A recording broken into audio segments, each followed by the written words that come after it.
The Little Princess's Floating Tea Party. Deep inside the shimmering hills of Starleaf Kingdom stood the most wonderful school in all the land's Aurora Academy of Magic and Wonders. Its towers glowed in pastel colors, its windows sparkled with enchanted glass, and tiny floating lanterns drifted here and there like fireflies who had learned how to read. This was where Princess Lila, a 4-year-old little princess with a fluffy pink dress and sparkling silver shoes, came every day to learn magic. Lila wasn't like other princesses who simply learned dancing or etiquette. Oh no, Lila loved spells, potions, creatures, and especially magical food. Most of all, she loved tea parties. But not ordinary tea parties. Floating tea parties. Lila dreamed of them ever since she saw a picture in the big grand spellbook of the school. According to legend, the floating tea party was invented by an ancient princess who wanted to enjoy cake on a cloud but didn't want the cloud to melt before she finished eating. And now, today, Lila was finally going to host one herself right inside the floating garden dome of Aurora Academy. At least, that was the plan. Chapter 1: A Wish Among the Teacups. Princess Lila woke up with a squeal of joy. Today is the day! My floating tea party! She quickly brushed her hair until it shined like a morning sunrise and grabbed her tiny golden wand. It was small, shaped like a star, and decorated with a ribbon her mother tied on for good luck. Lila dashed to her bedroom window and whispered to the sky, Dear clouds, please don't float away too fast today. I need you. She twirled once, twice, 3 times her favorite morning dance and rushed downstairs for breakfast. The royal chef gave her a warm honey bun and a cup of sparkly berry milk. You seem very excited today, Princess. The chef said with a smile. I'm hosting a floating tea party at school. Lila announced proudly. I'm going to make the cupcakes float above everyone's heads, and the teapots will dance. And... And you will remember your manners? The chef teased. Lila paused, then giggled. I will try, but floating magic is very wiggly. Chapter 2: A Bumpy Start at School. When Lila arrived at Aurora Academy, her best friends were already waiting. There was Mimi, a tiny fairy girl with lilac wings, Ollie, a chubby little dragon who sneezed glitter instead of fire, and Benny, a shy elf boy who never went anywhere without his favorite puzzle cube. You're hosting it today? Really? I can help decorate. Mimi fluttered excitedly. I can help lift heavy things with my tail. Ollie roared happily. I can help organize the snacks. Benny whispered. Thank you. Together we'll make the best floating tea party ever. Lila beamed. But before they could begin planning, Professor Starwick, the head teacher, appeared in a swirl of glowing chalk dust. Princess Lila, he said gently. I'm glad you're excited. But remember, floating spells require patience, focus, and calm hearts. No rushing. Lila nodded quickly, maybe too quickly. Of course. Calm. Very calm. Super calm. But inside, she felt wiggly with excitement, like a cupcake with too much frosting. Professor Starwick handed her a sparkling parchment titled Asterisk Asterisk. Floating Tea Party Spell Steps. 1. Breathe. 2. Focus. 3. Balance your magic. 4. Only then lift the treats. Asterisk, asterisk. Lila held the parchment proudly. I can do that. But she didn't yet know that learning to float tea items was a little trickier than she imagined. Chapter 3. The preparations begin. After morning classes ended, Lila and her friends rushed to the garden dome. The whole dome could float when activated, and its transparent ceiling shimmered like a giant bubble. Lila clapped her hands. Let's begin. Step 1. Decorations. Mimi fluttered around tying ribbons to sparkly vines. Ollie dragged in comfy cloud cushions for everyone to sit on. Benny arranged napkins and plates in perfect little rows. Lila held her wand and practiced tiny sparkles. My party will be beautiful. Step 2. Treats. They brought out trays of rainbow scones, caramel cloud, puffs, strawberry star, jellies, and Lila's favorite soft cream cupcakes topped with edible glitter. Ollie licked his lips. Can we start eating now? No, we have to make them float first. Lila giggled. She lifted her wand. Okay, it's time. Chapter 4. Spell Trouble. Lila inhaled deeply, like the parchment instructed. Then she whispered, Floaty treat, rise up soft and very sweet. A tiny cupcake wiggled. Lila squeaked in excitement. It's working. Look. The cupcake lifted 1 inch off the tray.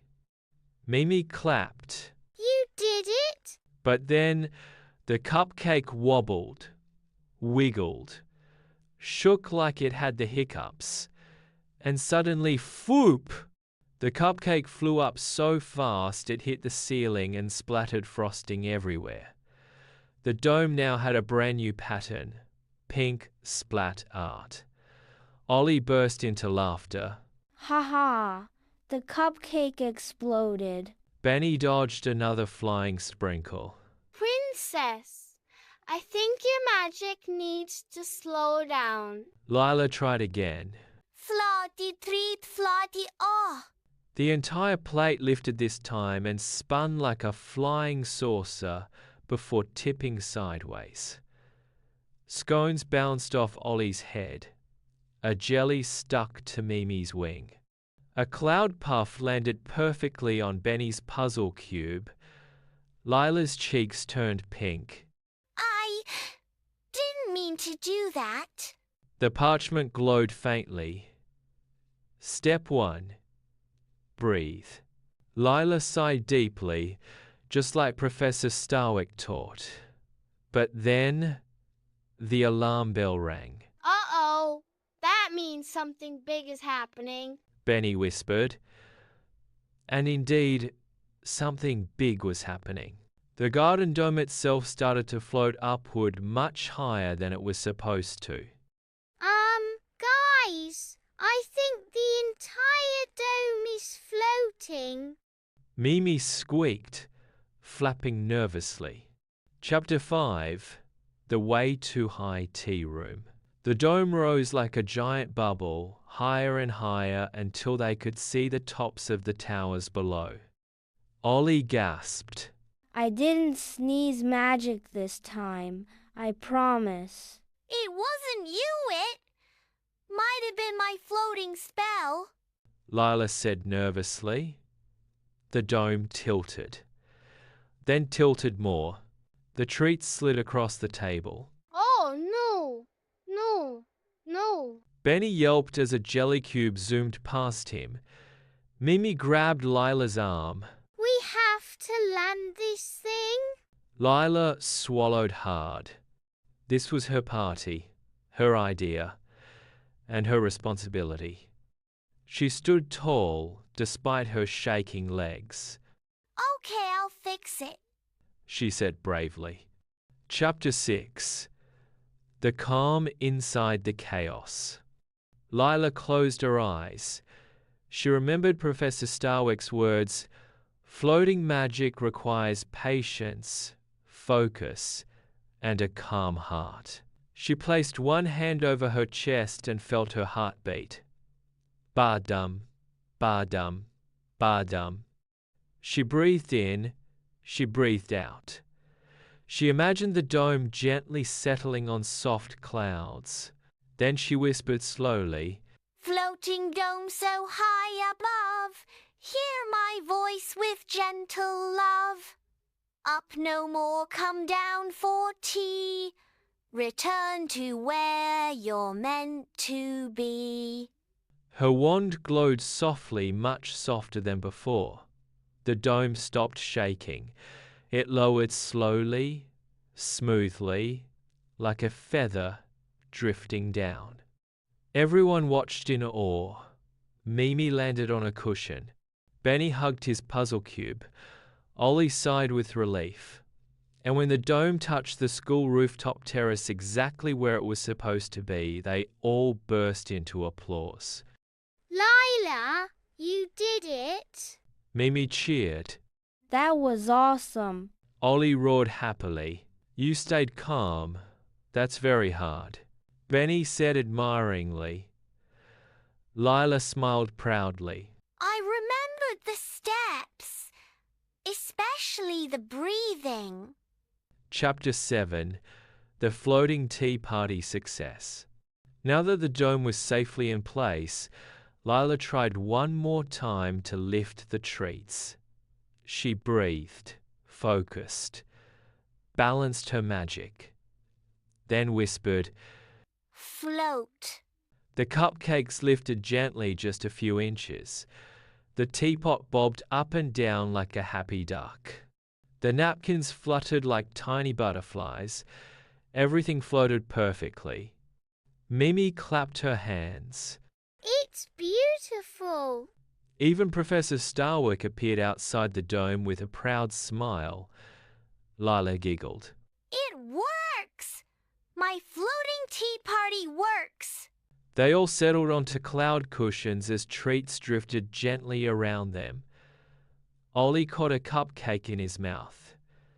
Benny neatly guided a scone onto his plate. Mimi danced with a floating sugar cube. And Lila sat happily as her teacup drifted to her like it knew exactly where it belonged. This is the best tea party ever. Lila said.